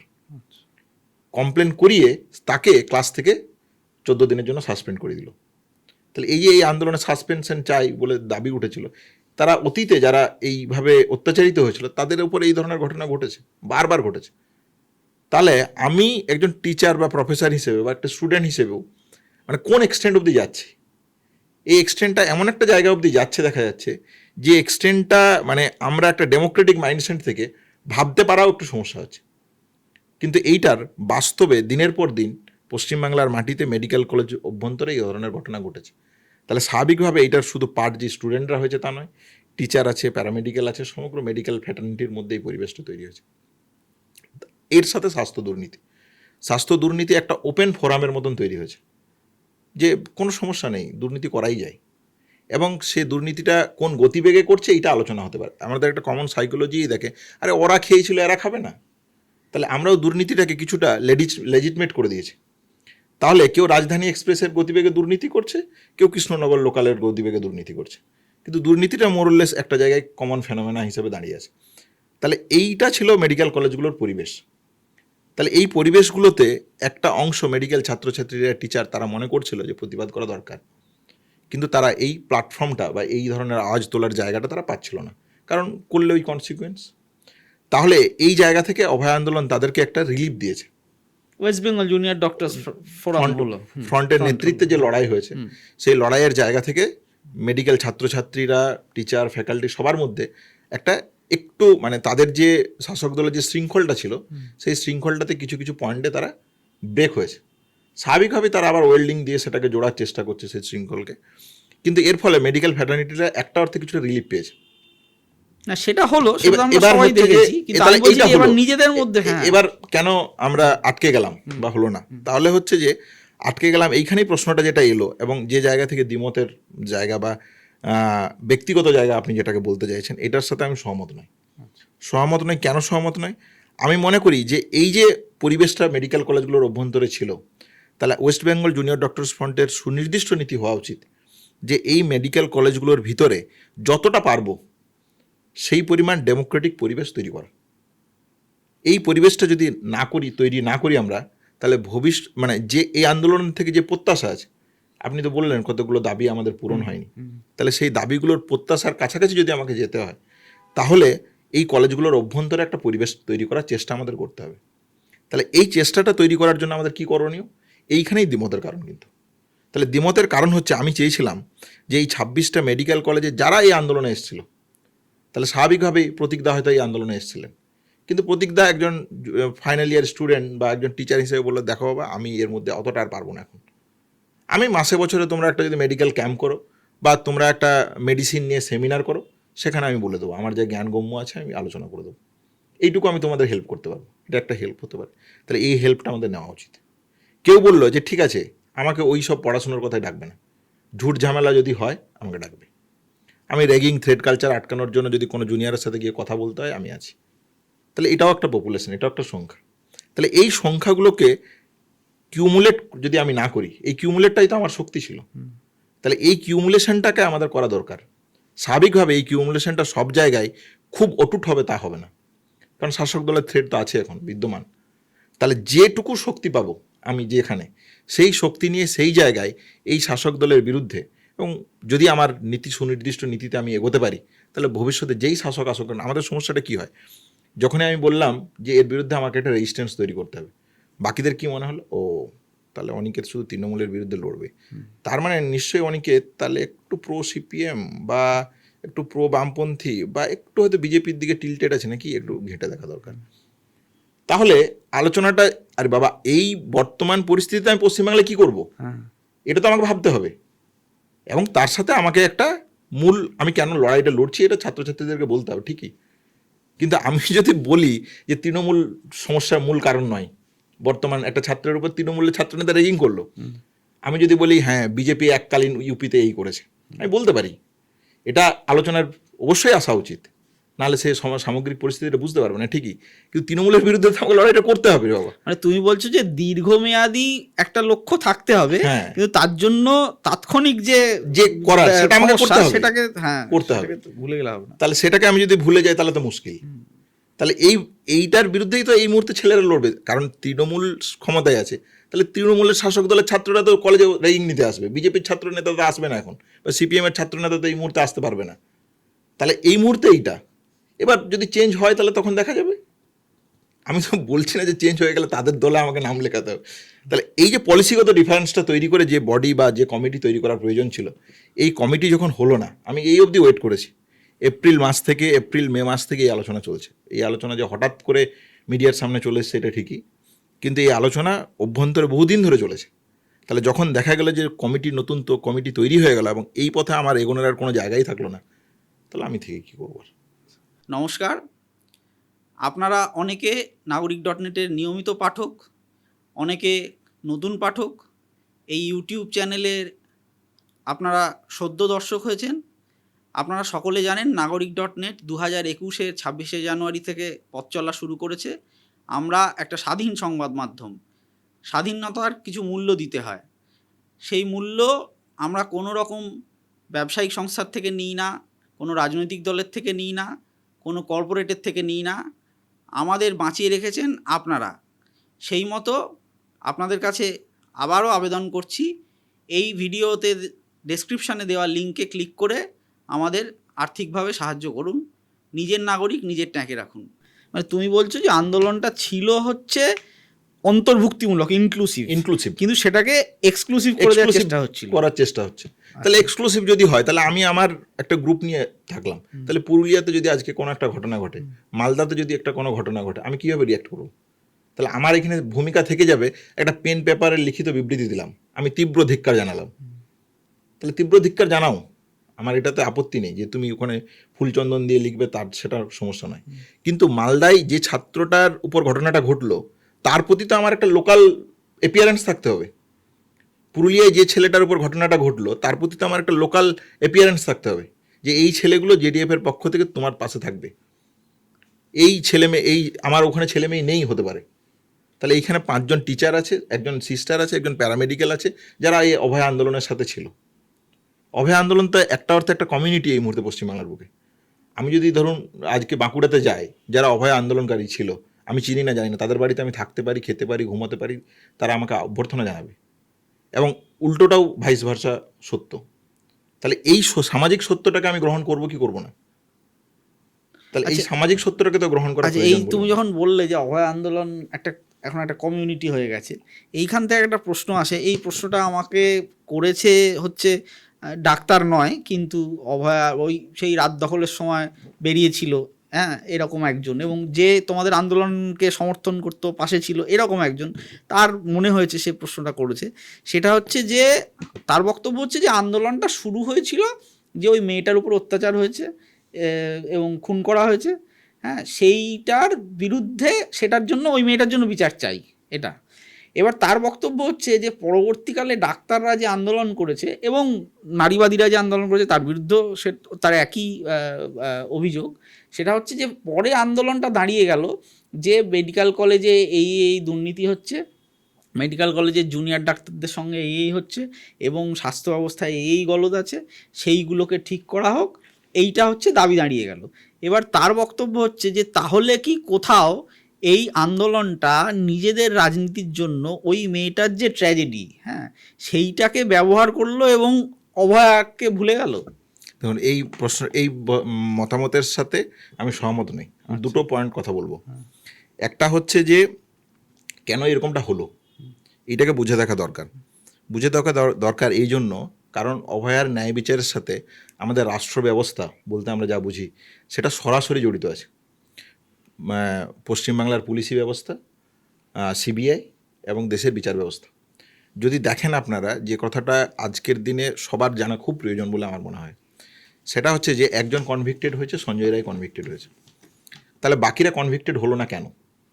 তাহলে যদি আপনারা 172 পাতার যে ট্রায়ালের যে জাজমেন্ট যদি দেখেন, সেখানে দেখা যাচ্ছে যে টালা থানার ওসি যিনি আইও ছিলেন, তিনি কি কি ভুল করেছেন, টালা থানার এসআই যিনি জিডি করেছেন, তিনি কি কি নেগলিজেন্স করেছেন, কি কি ভুল করেছেন, সিবিআই ইনভেস্টিগেশন যে করেইনি, এ কথাও তারা বলেছে। হ্যাঁ, বলা আছে।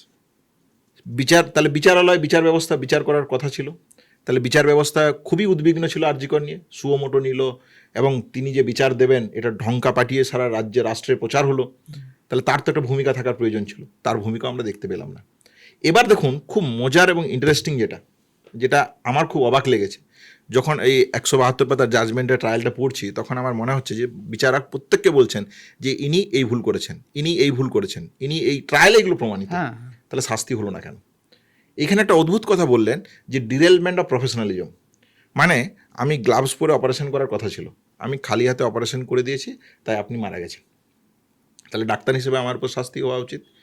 বিচারক আমাকে বললেন যে আমার শাস্তি হবে না, কারণ আমি একটা আনপ্রফেশনাল কাজ করেছি, প্রফেশনাল ওয়েতে কাজ করিনি, কিন্তু এতে আমার ম্যাল ইন্টেনশন কিছু ছিল না, তাই আমি মুক্ত পেয়ে গেলাম। তাহলে এইটা হচ্ছে আজকের মানে বিচার ব্যবস্থার দাঁড়িয়ে, বিচার ব্যবস্থা কি দৃষ্টিভঙ্গিতে দেখে, এইটার একটা নিদর্শন। তাহলে বিচার ব্যবস্থা দেখলো না বা বিচার ব্যবস্থা ক্রস করলো না, যে না এই প্রশ্নটার এইটার উত্তর কেন নেই, কেন সে আনপ্রফেশনাল ওয়েতে কাজ করলো, তার মোটিভ কী ছিল, তাহলে এই প্রশ্নটার প্রপার ইভ্যালুয়েশন হলো না। এই জায়গাটা থেকে সমাজের মধ্যে একটা হতাশা এসছে, হতাশা থেকে এই প্রশ্নটা এসেছে। তাহলে এইখানে আমি যেটা ফিল করি, দেখুন ন্যায় বিচার বলতে আমি কি বুঝি। তাহলে ন্যায় বিচার বলতে একটা কথা ওই ভদ্রলোকের মধ্যে যেটা কথাটা আছে সেটা হচ্ছে যে অভয়ার রেপ অ্যান্ড মার্ডারের ঘটনাতে যারা যারা দোষী তাদেরকে আমরা শাস্তি দেব, এইটা একটা ন্যায় বিচার পাওয়া। আমি বলছি এই ন্যায় বিচারের জন্য তো আমরা লড়াই করছি, এবং এই ন্যায় বিচারও আমরা আনতে পারলাম না এখনো অবধি। আমি মনে করি এরপরও ন্যায় বিচার আনার সম্ভাবনা আছে, স্কোপ আছে। তাহলে এখন বর্তমানের প্রেক্ষিতে দাঁড়িয়ে আমরা পারিনি এখন অবধি, এটা ঠিক। তাহলে এইটা হচ্ছে একটা ন্যায় বিচারের কনসেপ্ট। তাহলে এইটা যদি ধরুন আমরা বিচারটা পেলাম, 7 জন অভিযুক্ত ছিল বা 8 জন অভিযুক্ত ছিল, তাদেরকে অ্যারেস্ট হলো, ফাঁসি দেওয়া হলো, তাহলে ন্যায় বিচার পেল। কিন্তু আমি বলতে চাই যেটা আমাদের ভাবা উচিত, ন্যায় বিচার তো হবে সেইটা যে অভয়া যে কারণের জন্য রেপ হলো সেই প্রিন্সিপাল যদি সেই কারণটাকে এলিমিনেট করে দিতে পারতেন। একটা ছেলে থ্রেড কালচার বা র্যাগিংয়ের শিকার হলো, যদি কলেজের ভিতরে থ্রেড কালচার বা র্যাগিংয়ের পরিবেশ না থাকে, তবে তো সেই ছেলেটাকে সত্যিকার জাস্টিস দেওয়া হলো। একজন পেশেন্ট, আমরা স্বাস্থ্য ব্যবস্থা নিয়ে আলোচনা করছি, সে যদি সত্যিকারের স্বাস্থ্য পরিষেবাটা পায় তবে সেটা তার কাছে জাস্টিস। আমি পেলাম না, ডাক্তারকে মারপিট করলাম বা আমি রুগীকে মারপিট করলাম, তারপর একটা সলিউশনে এসে কিছু তাকে দেওয়া হলো বা ক্ষতিপূরণ দেওয়া হলো, এইটা জাস্টিস হিসেবে ধরছি কেন আমরা? তাহলে জাস্টিস হিসেবে আমাদের মাইন্ডসেট এই জায়গাটাতে আছে, এই সমাজ আমাদেরকে এইভাবেই দেখতে শেখায়। কিন্তু আমি বলছি যে এইভাবে আমরা দেখতে পারবো না কেন? আমি এটাকে লঘু করছি না, কিন্তু তাহলে কি তুমি ন্যায় বিচার ছেড়ে দিলে? এই প্রশ্নটার যেন কেউ কনক্লুশন না করে। তাহলে আমি চাইছি যে এইটা তো অভয়া সত্যিকারের জাস্টিসটা পেত যদি তার মোটিভটাকে এই সমাজ এলিমিনেট করতে পারতো, র্যাগিং থ্রেড কালচারকে এলিমিনেট করতে পারতো, নারী সুরক্ষা সত্যিকারের দিতে পারতো এই সমাজ। তাহলে এই ভিউটাকে নিয়ে আজকের যে কমিউনিটি, আমরা যারা বলছি অভয়া কমিউনিটি, তাদের এই ন্যায় বিচারের এই কনসেপ্টটাকে নিয়ে আমরা ভাববো না কেন? এই কনসেপ্টটাকে নিয়ে কাজ করবো না কেন? এই কনসেপ্টটাকে নিয়ে সমাজের অভ্যন্তরে, কলেজের অভ্যন্তরে একটা রেজিস্ট্যান্স তৈরি করবো না কেন? মূল্যবোধের পরিবেশ তৈরি করবো না কেন? যতটা পারবো ততটা করব। আমার ক্ষমতা সীমিত হতে পারে, কিন্তু সীমিত ক্ষমতা দিয়ে তো সবাই শুরু করেছিল। আচ্ছা, এই তুমি যে বলছো যে এই আন্দোলনটা এমন হয়েছিল যে একটা কমিউনিটি তৈরি হয়ে গেছে এই থেকে, এবং এখন আমি একটা দূরের কোনো জায়গায় গেলে সেখানেও কেউ একজন আছেন যে আমি তার বাড়িতে থাকতে পারি, খেতে পারি, এবং তিনিও এসে করতে পারেন। কিন্তু এটা যে রাজনৈতিক আন্দোলন হিসাবে বলবো না, এটা যে আন্দোলন হিসাবে আরও বড় কিছু হলো না, একটা সম্ভাবনা দেখা গিয়েছিল যেটা ক্রমশ বড় হবে, সেটা যে শেষ পর্যন্ত হলো না, একটা জায়গায় গিয়ে থিতিয়ে গেল, এইটার কি কারণ হিসাবে তোমার মনে হয় যে শেষ পর্যন্ত আন্দোলনটা রয়ে গেল হচ্ছে মূলত শহর বা মফস্বল, তার যে মধ্যবিত্ত মানুষজন, তাদের মধ্যে যতটা গেল, তারা যতটা আলোড়িত হলেন এটা নিয়ে, ততটা নিচের তলার মানুষ, গরিব মানুষ, তারা হলেন না। এবং তার পিছনে একটা কারণ এইটা যে তোমরা যখন দীর্ঘ কর্মবিরতি করছিলে তখন সরকারি হাসপাতালে গিয়ে তারা যে পরিষেবা পাচ্ছিলেন না, এবং তা থেকে তাদের মধ্যে যে ক্ষোভ তৈরি হচ্ছিল, সেইটা কি একটা কারণ যে এটা আন্দোলনটা আরও ছড়ালো না? এবং আন্দোলনটা শেষ পর্যন্ত সত্যিই যে একেবারে নিচের তলা অবধি পৌঁছয়নি, সেটা কিন্তু কিছুদিন পর থেকেই আমরা বুঝতে পারছিলাম। মানে কলকাতা যতটা আলোড়িত হচ্ছিল যে মেট্রো চ্যানেলে তোমাদের একটা মঞ্চ হয়েছে, সেখানে প্রচুর মানুষ যাচ্ছেন, এটা যেমন যতটা সত্যি, তেমনি এটাও সত্যি যে আমি কলকাতা থেকে মাত্র 30-40 কিলোমিটার দূরে থাকি। আমার বাড়িতে যে দিদি কাজ করেন, তিনি প্রথম দিকে, মানে ওই যখন 14ই আগস্ট রাতে রাত দখল হলো, এবং তোমরা ওই লালবাজার গেলে, সেই সময় তিনি এসে যেমন রোজ জিজ্ঞেস করতেন যে দাদা ওটা কি হলো, কিছু এগোলো। পরের দিকে কিন্তু তার উৎসাহ আস্তে আস্তে কমে গেল। এটা চোখের উপর দেখেছি, আমার বাড়িতে 2 জন দিদি কাজ করতে আসেন, আমি দুজনের ক্ষেত্রেই দেখেছি সেটা। হ্যাঁ, এইটার কারণটা তোমার কি মনে হয়? এটা খুবই গুরুত্বপূর্ণ একটা জায়গা। একটা আন্দোলন কখনোই মানে দিনের পর দিন, বছরের পর বছর একই মাত্রায়, একই ইন্টেন্সিটিতে চলতে পারে না। ইতিহাস সে কথা বলে না। আবার ইতিহাস যে কথা বলে যে অসহযোগ আন্দোলন হয়েছিল, সেটা ভারত ছাড় আন্দোলনের একটা ভিত। তাহলে আরজিকর আন্দোলন মানুষের চোখে একটা ফ্ল্যাশ, আমার চোখে আমি যেভাবে মনে করি যে একটা যে ক্ষোভ বা মানুষের যে প্রত্যাশার জায়গা, সেই প্রত্যাশার একটা ফ্ল্যাশ আমরা দেখতে পেয়েছি। আমরা ভেবেছিলাম এই ফ্ল্যাশটাই হয়তো একটা লাইট হিসেবে সারা বছর জ্বলবে। কিন্তু সেই জ্বলাটা হয়নি, সেটা আবার কিছুটা নিভে গেছে বা একটু ডিম লাইট হয়েছে বলা যায়। কিন্তু এটা থেকে তো এটা পরিষ্কার যে এই সাধারণ মানুষ বা যাই বলি না কেন, যারা এই আন্দোলনে লড়াই লড়েছিল তারা এই লড়াইটা লড়তে চায়, তাহলে এই প্রত্যাশাটা আছে। তাহলে প্রত্যাশাটাকে কোথাও না কোথাও একটা জায়গায় গিয়ে জাগিয়ে রাখার চেষ্টা করতে পারা বা একটা আধার দিয়ে এগিয়ে নিয়ে যাওয়ার চেষ্টা করতে পারা, এইটার একটা অভাব আছে।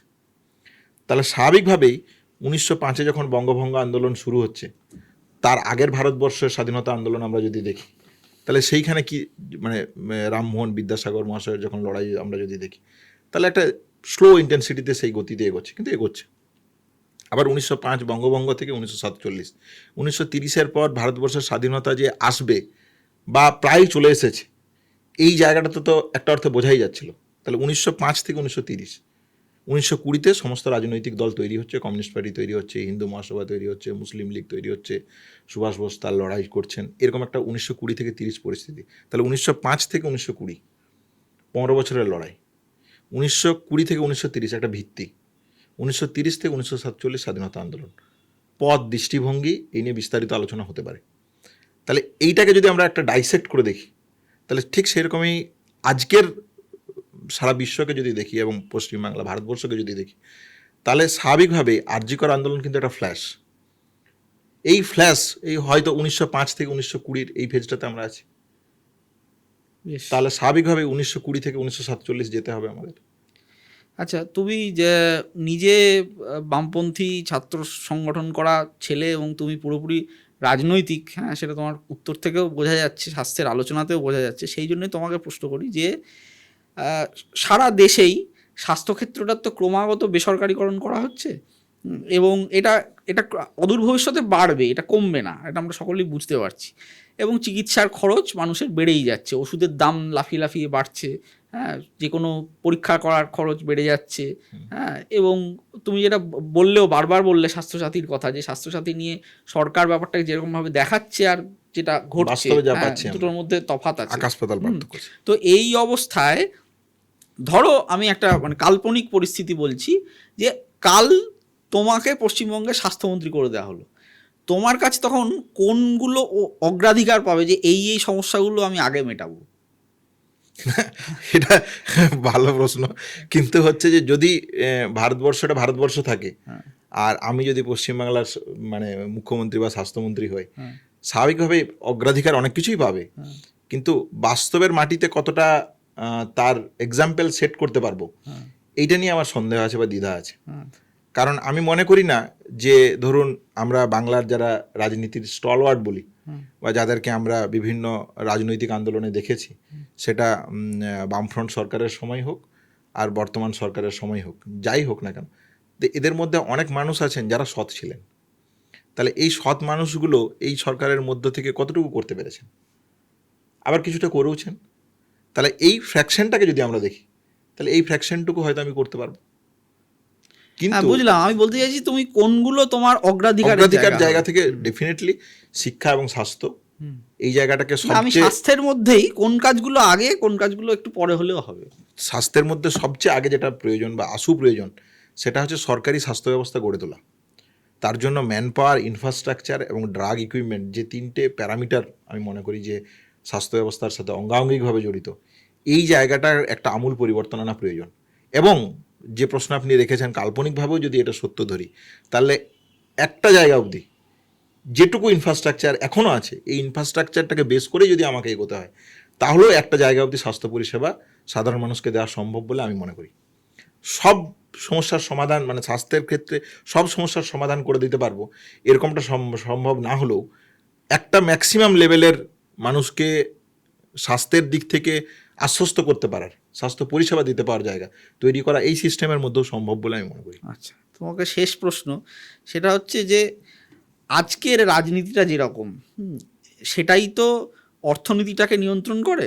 সাধারণভাবে আমরা মনে করি যে অর্থনীতিটাই রাজনীতিটাকে নিয়ন্ত্রণ করে, কিন্তু আসলে তো ব্যাপারটা উল্টো, কোন অর্থনীতি চলবে সেটা রাজনীতি ঠিক করে। তো তোমার কি মনে হয় যে সামগ্রিকভাবে স্বাস্থ্যের যে দুর্দশা আমাদের রাজ্যের মানুষের তো বটেই, সারা দেশের মানুষেরই, সেইটা যে রাজনীতি চলছে এবং সেই রাজনীতি আমাদের জন্য যে অর্থনীতি ঠিক করে দিয়েছে, সেই অর্থনীতিটার কোনো মৌলিক পরিবর্তন না ঘটিয়ে এই মানে স্বাস্থ্যের দিক থেকে সাধারণ মানুষের দুর্দশা দূর করা সম্ভব না। সাধারণ মানুষের দুর্দশা একটা লেভেল অবধি তো দূর করা সম্ভব। বর্তমান সব কিছু অর্থনীতিটাকে স্টেবিলাইজ রাখলাম, রাজনীতিটার পরিবর্তন ঘটিয়ে যা অর্থনৈতিক কাঠামো আছে সেই কাঠামোর মধ্য থেকে যদি পরিবর্তন করতে হয়, তাহলে সামগ্রিকতায় না হলেও আমি সব সমস্যার সমাধান করে দিতে পারবো সেটা আমি বলতে পারবো না, কিন্তু ম্যাক্সিমাম মানে একটা লেভেল অবধি সমস্যার সমাধান করা ডেফিনেটলি সম্ভব। মানে যদি আমি বলি যে একটা এমআইয়ের পেশেন্ট মায়োকার্ডিয়াল ইনফ্রাকশন হয়েছে, তার 60 মিনিট সময়, 90 মিনিট সময়, এই সময়ের মধ্যে তাকে আমার পাওয়া এবং থ্রম্বোলাইজ করা, এইটা একটা প্রান্তিক মানুষের পক্ষে অসম্ভব। তাহলে এই পরিমাণ আমূল পরিবর্তন যদি করতে হয়, আমি যদি তার প্রাইমারি হেলথ সেন্টার বা তার বাড়ির আশেপাশেই আমি সেই সমস্যাটা নিরসন করে তারপর তাকে হসপিটালে পাঠাচ্ছি বা অন রোড আমি এই কাজটা করতে পারছি, তাহলে একটা অ্যাম্বুলেন্স সেট আপ, একটা উন্নত মানের পরিষেবা লাগবে। এই পরিমাণ আমূল পরিবর্তন করা সম্ভব নয় বলে আমি মনে করি। কিন্তু এই পেশেন্টটাকে যদি হসপিটালে আসে, তার জন্য আমরা যেটা ওয়েস্ট বেঙ্গল জুনিয়র ডক্টরস ফ্রন্টের পক্ষ থেকে আমরা দাবি করেছিলাম যে স্বচ্ছ রেফারেল সিস্টেম তৈরি করুন, আপনি বেড মনিটর রেফারেল সিস্টেম, যে সে কোথায় যাবে সেটা ঠিক করুন। এবং এইটা কোভিডের সময় এই রাষ্ট্র ব্যবস্থা, যেটা তোমরা মুখ্যমন্ত্রীর সঙ্গে মিটিংয়ে বলেছিলে যে মনিটর থাকবে, দেখা যাবে কে কোথায় বেড ফাঁকা আছে সেটা আমরা জানতে পাবো। তাহলে আমি একজন ঝাড়গ্রাম থেকে আসছি, তাহলে কার্ডিওলজিতে আমার এই সমস্যা হয়েছে, তাহলে আমি আরজি করে যাব না এসএসকেএমে যাব না মেডিকেল কলেজে যাব না অন্য জায়গায় আসবো, তাহলে এইটা আমাকে সেখানে ডিনোট করে দেওয়া হলো, তাহলে আমি আরজি করে গেলাম, চিকিৎসাটা নিলাম, তাহলে সময় বেঁচে গেলে আমি এই পেশেন্টটাকে সেভ করার ক্ষমতা অনেক রাখতে পারি। অবশ্যই সেভ করতে গেলে আমাকে ইনফ্রাস্ট্রাকচার লাগবে, ম্যান পাওয়ার লাগবে। আমি ধরছি যেটুকু এক্সিস্টিং আছে আমরা মনে করছি এটা দিয়েই এটা করা সম্ভব, যদি আমার দৃষ্টিভঙ্গিটা ঠিক থাকে। আমি যদি সত্যিকারের একটা রুগীকে সত্যিকারের রোগী পরিষেবা দিতে চাই, রুগীর অর্থেই ধরলাম, মানুষের অর্থও ধরলাম না, তাহলে রুগীর অর্থেই যদি রোগী পরিষেবা দিতে চাই, তাহলেও কিন্তু এই জায়গাটা করা সম্ভব। কিন্তু আবার সব সমস্যা মানে বাড়ির থেকে এসে আসছে ওই মুহূর্তেই আমি তাকে অন রোড ট্রান্সপোর্ট করে থ্রম্বোলাইজ করে দিলাম, এগুলো ভারতবর্ষের যারা সমসাময়িক স্বাধীন দেশ হয়েছে বিভিন্ন দেশে তারাও করতে পারে, কিন্তু এই পরিমাণ স্বাস্থ্য ব্যবস্থায় তারা ইনভেস্ট করছে, মানে বাজেটের মধ্যে তারা রাখছে, কিন্তু ভারতবর্ষের জায়গা থেকে সেই জায়গা নেই। তাহলে যেটুকু আছে সেই জায়গা থেকে এই পরিমাণ বা এই ধরনের কাজগুলো আমাদের দিক থেকে করা সম্ভব বলে আমি মনে করি। ঠিক আছে অনিকেত, তুমি আমাদের অনেকগুলো প্রশ্নের জবাব দিয়েছো এবং ভালো উত্তর সেটাই আমার মনে হয়, যে উত্তর থেকে আরও প্রশ্নের জন্ম হয়। তো সেই দিক থেকেও অনিকেতকে অনেক ধন্যবাদ এবং আপনারা দেখতে থাকুন, সব প্রশ্ন চলবে। এই ভিডিও ভালো লাগলে লাইক করুন, কমেন্ট করুন এবং সকলের সঙ্গে শেয়ার করুন। খুব জরুরি বিষয় নিয়ে আলোচনা। আজকে এই পর্যন্তই, নমস্কার।